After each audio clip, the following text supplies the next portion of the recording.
Prefácio. Você me ama mais do que o açúcar? Esse pensamento interrompeu completamente meus devaneios. Que tipo de pergunta era essa? É claro que eu amava Jesus. Entreguei minha vida a Ele aos 5 anos de idade e o tenho servido fielmente desde então. Conheço Jesus desde as minhas primeiras lembranças. Mas, e se você tivesse que abrir mão do açúcar pelo resto da sua vida? Você faria isso? Essa pergunta me abalou. Você escolheria Jesus em vez do açúcar? As perguntas caíam sobre mim como uma tempestade inesperada. Aquilo estava ficando sério. É claro que eu escolheria Jesus. E eu já havia entregado a minha vida a Ele. Eu morreria por Ele. Então, por que você corre para o biscoito em vez de correr para a cruz? Por que busca consolo em um pote de sorvete em vez do príncipe da paz? Por que se alimenta de pães quentinhos em vez do pão da vida? Ai, minha vida começou a passar lentamente diante dos meus olhos. Cena de episódios de compulsão alimentar surgiam na minha memória. Aos poucos percebi que, com minha boca, eu confessava uma verdade, mas com os meus hábitos alimentares revelavam outra completamente diferente. O açúcar era o meu salvador e não Jesus, e o meu coração se partiu. O que devo fazer? Saí para a varanda vazia. Os raios do sol atravessavam as cortinas brancas enquanto o desespero tomava conta da minha alma. Meus olhos caíram sobre o parágrafo que eu havia sublinhado poucos minutos antes, quando aquelas perguntas difíceis começaram a surgir. Dessa vez, li mais devagar. Se você não sente fortes desejos pela manifestação da glória de Deus, não é porque tenha bebido profundamente e esteja satisfeito. É porque você passou tempo demais beliscando a mesa deste mundo.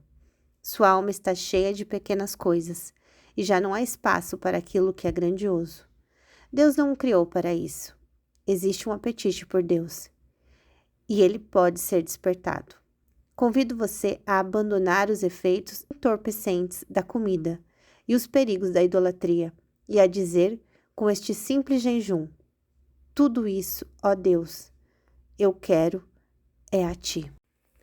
Tudo isso, ó Deus, tudo isso, tanto quanto eu desejo meu café pela manhã, tanto quanto eu desejo uma segunda fatia de torta, tanto quanto eu desejo ansiosamente pelo próximo concerto do açúcar. Tudo isso, não. Se eu fosse completamente sincera, eu não desejava Deus nesse nível. Mas eu quero desejar. Ajuda-me a querer mais a Ti, escrevi em meu diário naquele dia. Desperta em mim uma fome por Ti. Foi nesse momento que o Espírito Santo começou a penetrar minha alma com suas perguntas cheias de convicção, não para lançar condenação, mas para produzir uma transformação interior. O convite dele era claro: um jejum de 40 dias sem açúcar para quebrar o domínio que ele havia conquistado na minha vida e treinar minhas afeições para amar somente a Cristo. Respirei fundo, ainda trêmula, e aceitei. Poucos dias depois, a abstinência veio com força. E o que eu tinha feito?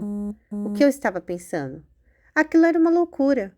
Não apenas o meu desejo por açúcar aumentou intensamente, como também veio à tona uma parte escondida de mim que eu nunca havia enxergado. Eu estava irritada, impaciente e completamente determinada a consumir o meu doce. Percebi que o mundo inteiro parecia gritar em torno de açúcar. Tudo que eu conseguia pensar era em comida. Rosquinha, milkshake, creme, cookies, mingau, até ketchup. O açúcar estava em toda parte e eu o desejava de maneira descontrolada, como uma dependente química. A atração pelos doces parecia ainda mais forte. Eu não vou conseguir, confessei baixinho quando uma colega de trabalho trouxe um biscoito para compartilhar. Não consigo fazer isso mais. Meu Deus, em sua rica misericórdia, providenciou exatamente o que eu precisava. Descobri que uma amiga da internet estava liderando um jejum de açúcar. Uma daquelas coincidências que acontece quando aprendemos a confiar em Deus. Imediatamente me inscrevi para participar. Ansiosa pela comunhão e pela responsabilidade mútua, Wendy mostrou-se uma companheira confiável, com gentileza, mas também com firmeza. Ela redirecionou meu olhar para longe do sacrifício momentâneo e o fixou no verdadeiro prêmio. Não era um corpo mais magro, nem uma tireoide mais saudável, nem uma pele brilhante, nem emoções mais equilibradas. Tudo isso poderia até acontecer, mas a minha recompensa era Jesus. Jesus, Ele é suficiente. Quando jejuamos das pequenas coisas deste mundo, como o açúcar, convidamos Jesus a despertar em nós uma fome por Ele. Ele satisfaz a alma sedenta e enche de bens a alma faminta. Salmos 107, verso 9. Sim, Ele nos satisfaz com Ele mesmo. Durante 30 dias eu não percebi que o meu verdadeiro problema nunca foi o açúcar. Eu tinha um problema de coração. Jesus deseja que nosso amor indiviso e sem rivais.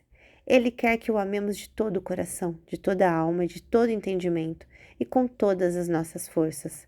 Marcos capítulo 12, versículo 30. Tudo, cada molécula, nada pode ocupar o lugar que pertence somente a Ele. Quando buscamos Jesus que nos conduza a esse lugar de profundo anseio, Ele tem prazer em satisfazer-nos com o melhor que possui para oferecer, Ele mesmo. O inimigo das nossas almas vem apenas para roubar, matar e destruir.